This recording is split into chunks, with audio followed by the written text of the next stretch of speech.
À 1 an du début de l'Empire napoléonien, rats et choléra prolifèrent sur les côtes armoricaines.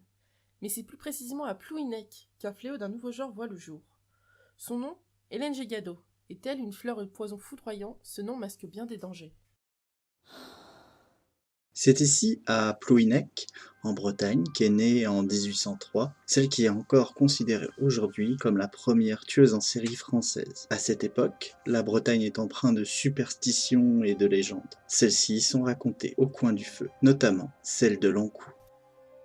L'Ankou, c'est l'ouvrier de la mort. Il vient chercher les défunts pour les emmener dans l'au-delà. La légende raconte que si vous entendez les cieux grinçants de sa charrette, c'est que vous ou l'un de vos proches mourra avant la fin de la journée. Petite anecdote, l'Ankou ne se déplace pas toujours en charrette. Sur la région littorale, c'est un bateau qui l'utilise. 1810, Hélène, 7 ans, est obligée de quitter son foyer. Sa mère est morte. On ne sait pas si c'est elle qui l'a tuée, ou bien si la mort de sa mère est due à autre chose. C'est un des premiers mystères qui entoure Hélène. Elle part donc avec sa tante pour le presbytère de Burby, en tant que femme de ménage. Elle y apprend le métier et quelques astuces de cuisine. Puis, à ses 11 ans, elle arrive au presbytère de Séguilien, employée comme aide de cuisine, ce qui lui donnera accès à la cave du prêtre, où elle se mettra à boire en cachette et rapidement deviendra alcoolique. C'est aussi là-bas que les rats envahissent les lieux. On lui apprend donc comment doser l'arsenic. 1833, un an avant la grande épidémie de choléra, Hélène se fait renvoyer de Séguilien pour abus de boisson. Elle sera alors employée au presbytère de Guernes, où en 4 mois, elle fera 7 morts. Un médecin suspicieux fera alors une autopsie. Des perforations de l'intestin seront constatées, ce qui est le signe de l'empoisonnement à l'arsenic, mais aussi les symptômes du choléra. Pour ne pas affoler la population face à l'épidémie qui s'annonce, il ne parlera jamais de ses doutes. 1834, Hélène retourne à Bourby, où sa tante meurt quelques jours après son arrivée. Elle partira ainsi à Lochmire, où elle s'occupe de Madame Lorzy, qui meurt 3 jours après. Elle finira à Rennes, où elle tuera Rosalie de Sarrazin en 1851. Hélène a alors 48 ans. La mort de Rosalie intrigue un juge d'instruction, Monsieur Théophile Budard de Lannoy. Il fait alors exhumer plusieurs corps pour les faire autopsier. Tous ont des traces d'empoisonnement à l'arsenic. Il ne fait alors aucun doute pour Monsieur Budard de Lannoy que c'est Hélène la responsable de ces morts. Elle sera alors arrêtée. Son procès se déroulera pendant 3 mois.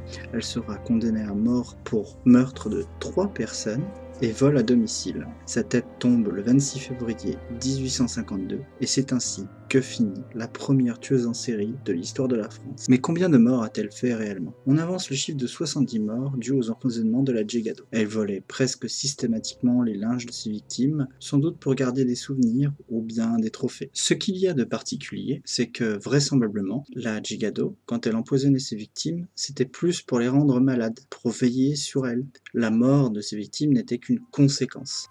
Mais tout ça, ce n'est qu'une infime partie des faits qui concernent Hélène Gégado. La cause des actions d'Hélène, ce serait la recherche de l'attention qu'elle n'a pas eue plus jeune. En étant au plus près de ceux qu'elle avait tués ou rendus malades, elle devient importante. Et elle a enfin toute l'attention qu'elle désire, ce qui se rapproche du syndrome de Munchausen par procuration.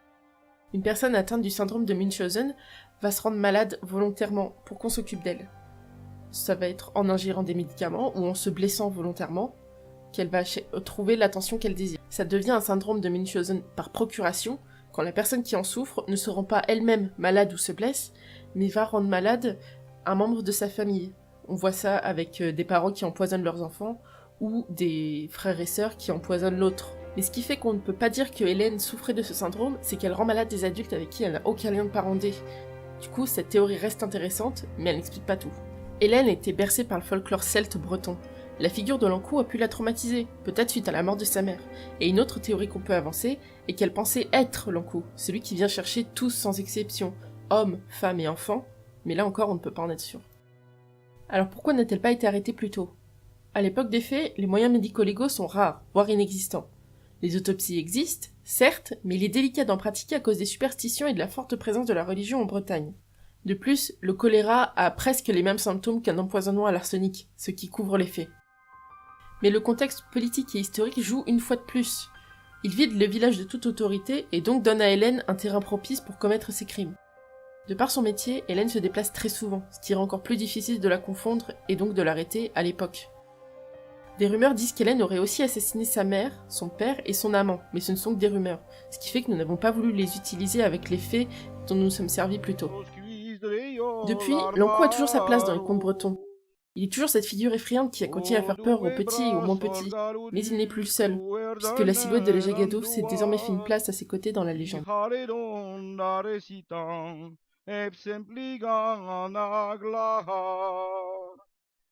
Torfejuken puner, agrimuken direglet, mader de deizan, nerdimeus osperen.